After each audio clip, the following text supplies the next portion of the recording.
আমার দেখা বিশ্বকাপ ফুটবল 2026-এর অন্যতম একটি দুর্দান্ত ম্যাচ অনুষ্ঠিত হয়েছিল গত রাতে জার্মানি বনাম প্যারাগুয়ে। উক্ত ম্যাচে জার্মানিকে প্যারাগুয়ে 4-3 গোলে পেনাল্টিতে হারিয়েছে। অভিনন্দন প্যারাগুয়ে, অভিনন্দন জার্মানি, কারণ তারা দুর্দান্ত খেলেছিল। তবে ভীষণভাবে মিস করেছি জার্মানির সেই আক্রমণাত্মক খেলাকে।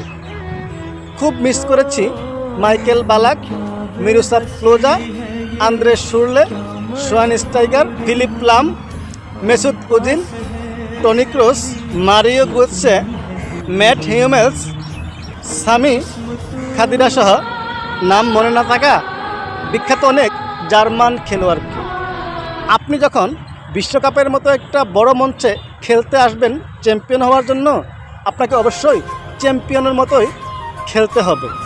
সেই চিরচেনা জার্মানি, যাদেরকে গোল মেশিন বলা হয়, সেই চিরচেনা জার্মানিকে গতকাল ম্যাচে দেখতে না পেয়ে বড়ই হতাশ হয়েছি। যদিও তারা ভালো খেলেছে, কিন্তু অন্য টিম যখন আপনার সমমানের খেলা খেলবে, আপনাকে অবশ্যই তার চেয়ে ভালো কিছু উপহার দিতে হবে, এটাই স্বাভাবিক।